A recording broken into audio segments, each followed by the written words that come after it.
Hello बच्चों, let's read the question. A rocket is going upwards with accelerated motion. A man sitting in it feels his weight increase 5 times his own weight. The mass of the rocket, including that of the man, is 1 into 10 raised power 4 kg. How much force is being applied by rocket engine? Take G equals 10 meter per second square. Here 4 options are given. Now to answer this question, first we will use here the key concept, and here the key concept is weight of an object. यहाँ पे हमें एक rocket given है which is going upward with accelerated motion. तो suppose हमारे पास कोई rocket given है like this और ये अपवर्ड डायरेक्शन में मोशन कर रहा है विद एक्सेलरेशन a और इसके अंदर एक पर्सन यहाँ पे बैठा हुआ है. सो सबसे पहले हम देखेंगे जो हमारे पास यहाँ पे पर्सन है which is sitting inside the rocket, वो ये फील करता है कि उसका जो वेट है it is increase by 5 times his own wait.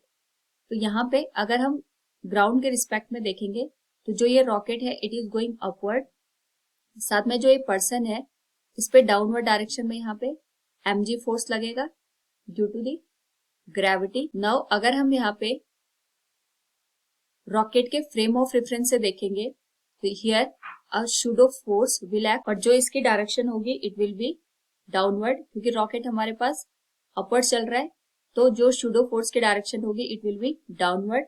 सो हम यहाँ पे फ्री बॉडी डायग्राम बना सकते हैं for the person. mg force इस पे डाउनवर्ड डायरेक्शन में लगेगा और जो सूडो फोर्स है it will also act in the downward direction. तो जो हमारे पास यहाँ पे टोटल वेट हो जाएगा इस पर्टिकुलर केस में it will be mg plus ma. Now हमें ये गिवन है कि जो ओरिजिनल वेट है उससे हमारे पास यहाँ पे जो मैन का वेट है it increase by 5 times. So we can write here increment in weight of a man it will B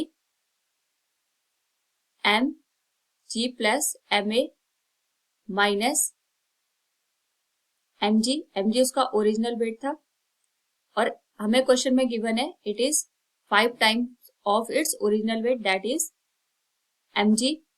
यहां से अगर हम इसको सॉल्व करें इट विल बी mg से mg कैंसिल हो जाएगा, the value will be ma equals 5 times of mg. तो यहाँ पे जो रॉकेट है it is going upward by the acceleration of 5 mg और वी कैन राइट हियर जो g की वैल्यू इट इज 10 मीटर पर सेकेंड स्क्वायर. तो जो एक्सेलरेशन होगा रॉकेट का 50 मीटर पर सेकेंड स्क्वायर हो जाएगा. नाउ हमें यहाँ पे निकालना है how much force is being applied by rocket engine.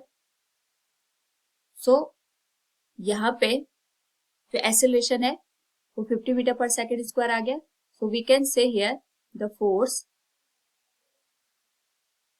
Applied by rocket engine will be, यहाँ पे जो मैन प्लस रॉकेट का मास है उसको हम एक्सेलरेशन से मल्टीप्लाई कर देंगे. So we will get the force here which will be 1 into 10 raised power 4 kg और इसको हम यहाँ पे 50 से मल्टीप्लाई कर देंगे. तो जो हमारे पास यहाँ पे रिजल्टेंट फोर्स की वैल्यू होगी it will be 5 into 10 raised power 5 Newton.